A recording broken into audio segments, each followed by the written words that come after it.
Good evening, ladies and gentlemen. My name is Aloysius Francis Pinto. I am the moderator for today.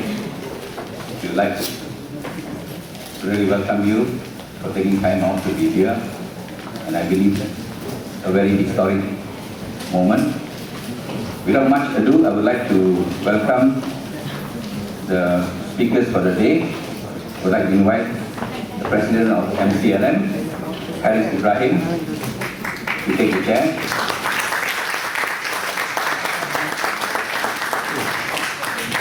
Our Malik Imtiaz,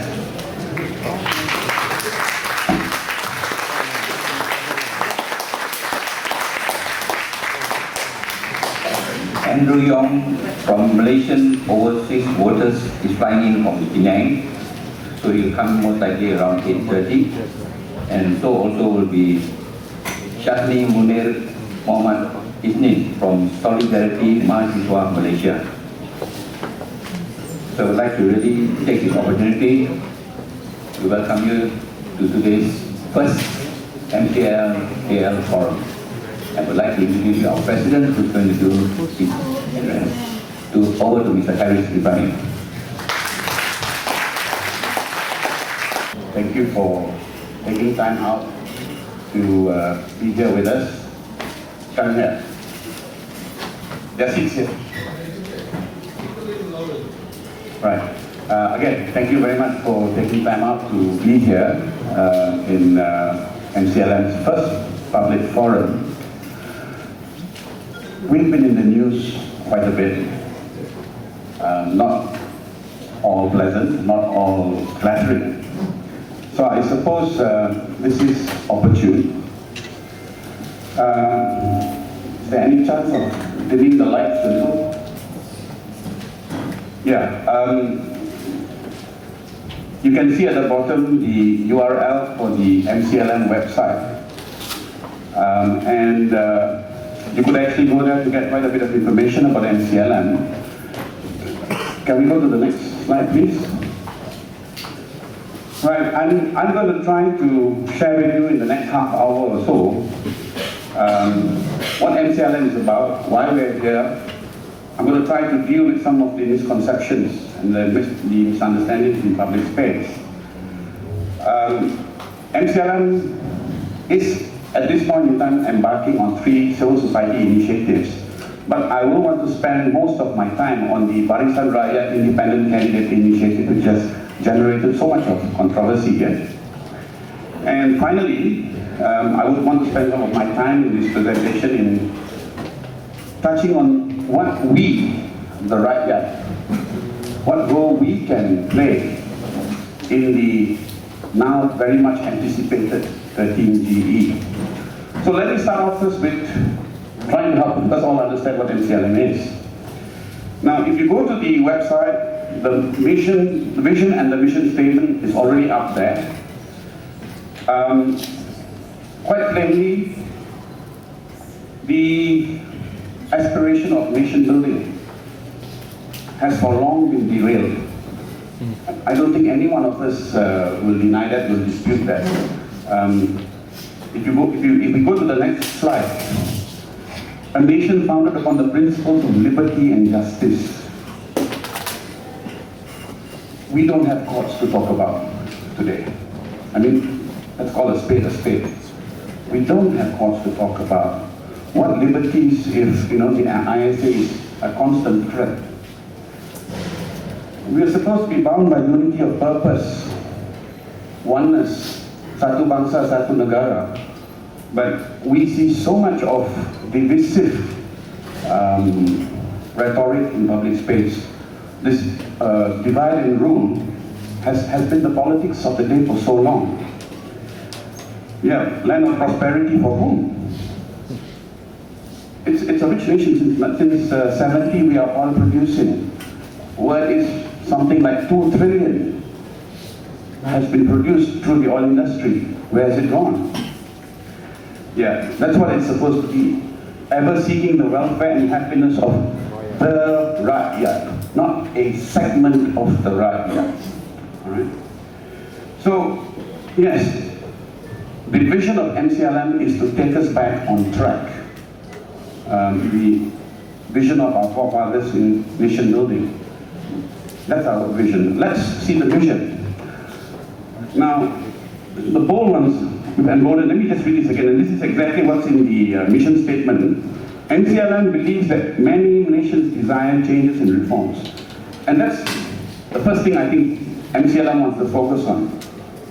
We want to see a reform government coming after the 13 GE. Because we think that's what the rakyat generally want. And we are convinced that if people took time to familiarize themselves with two documents that civil society generated in early 2008, the People's Voice and the People's Declaration, I think we would all very readily say that these are very viable documents as a blueprint for nation building over the next 20 years. So we are looking at reforms, and we are looking at the People's Voice and the People's Parliament, the People's Declaration, as the blueprint to move forward. MCLM aims to take a leading role. That's all we hope to play, a lead role. In what? In realizing these aspirations, reform again. Now this is important because we see this as a role we are ready to play. We want to encourage the wider participation of civil society in shaping the future of our nation. And we think this is important. This is important. We need to empower so many of our rakyat who are frustrated, disenchanted, but just don't know where to go. I mean, I see this every day when I have to moderate comments on my blog. People are just venting their frustration because there's nowhere they can see where they can positively take that energy and start to try to do something for this country. Right now, these are the reforms that we think we need to seriously address with a reform government post-13 GE. One, returning the institutions of state. The judiciary is supposed to protect the rakyat. That's not been happening. Parliament is supposed to defend, they take the oath to defend, uphold and preserve our constitution. In December of 2007, in order to extend Rashid's tenure, the then election commission chairman, they amended the constitution to extend his tenure. That's our document of destiny that's been taken apart to serve an ulterior agenda, our document. The Attorney General, RPK, has been flooding cyberspace with evidence on evidence of wrongdoing. Nothing's happening. The Election Commission, we know, all right? They are supposed to ensure free and fair elections. We've not had that for so long. Police, Pahlawan promised us the IPCMC. The only reason we don't have the IPCMC is that the police have threatened that if we have the IPCMC, the government may lose. So who are the police serving? Next. Please remember, first reform, we need to take the institutions back for the rakyat. That has to be part of the reform agenda. Laws awaiting repeal in order to liberate the rakyat. We've been asking this for so long.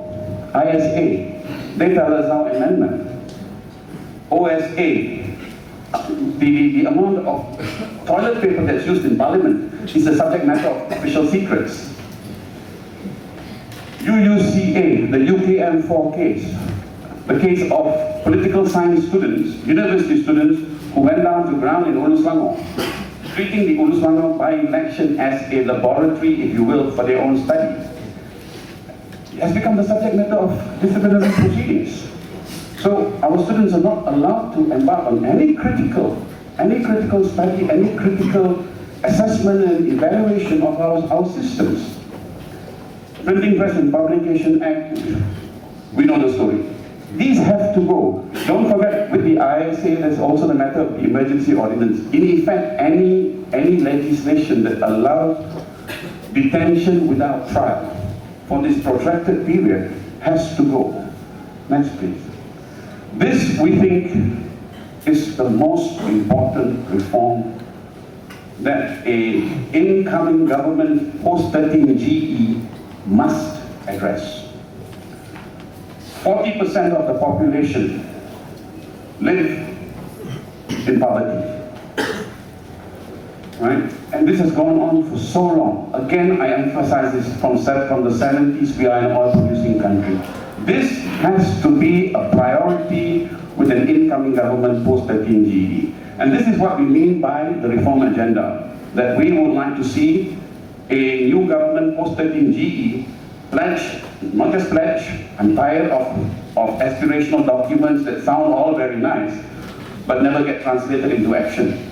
So, but these are the three principal areas of reform.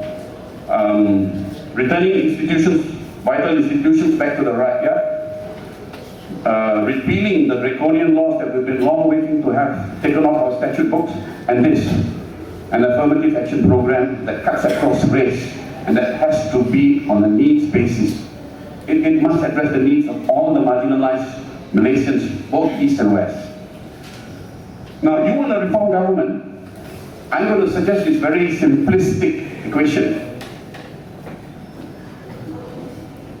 Obviously, if you want to reform, and if you're going to achieve a reform government, then we're going to have to look to the parties that are pro-rakyat and pro-reform. It's pointless us, rakyat, working with political parties that are not pro-reform and not pro-rakyat.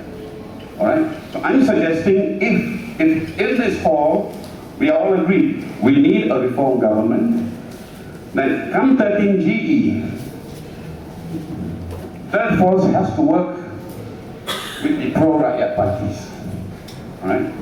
So the next question, who's the third force?